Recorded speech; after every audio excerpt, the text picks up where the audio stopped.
আজকে আমি আমার অনলাইনের ভালোবাসার সাথে দেখা করতে গেলাম। বেবি কালো ড্রেসে হাতে ফুল নেওয়া ওইটাই আমি। ওরে বাপ রে, এইটা আমি কি দেখতেছি? আমার অনলাইনের ভালোবাসা তো আমার বস। তাড়াতাড়ি গাইতে বলি, বেবি আমি তোমার জন্য গিফট আনতে ভুলে গেছি, পরের বার দেখা করবো, বাই।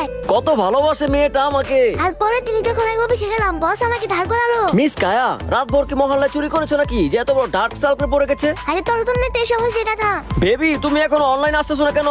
দুজনে মিলে একসাথে গেম খেলবো। বেবি আজকে না, আমি অনেক কাজ করে ফেলেছি। এত কিছু জানি না, এখনই আসো। আচ্ছা ঠিক আছে। স্যার এই ফাইলে সাইন লাগবে। আর তখন আমিও স্যারের ডার্ক সার্কেল দেখে হাসতে থাকলাম। হাসতেছো কেন? তাড়াতাড়ি গিয়ে কাজ করো, না তোমার স্যালারি থেকে ট্যাক্স কেটে নিবো। এরপরে আমরা অফিস ট্রিপে যাওয়ার জন্য রেডি হইতেছিলাম। কালকে অফিস ট্রিপের বাহানায় আমি কায়ার সাথে দেখা করে ফেলবো। স্যার তাহলে তো অফিস ট্রিপে অনেক মজা হবে। আচ্ছা, রিপোর্ট কমপ্লিট করেছো? না তো স্যার, এখনো হয়নি। তাহলে তোমার ট্রিপ ক্যান্সেল। কিন্তু স্যার, বেশি কথা বললে তোমার স্যালারি থেকে টাকা কেটে নিবো। তারপর আমি বেবির কাছে হেল্প চাইলাম। বেবি আজকে যদি অফিসে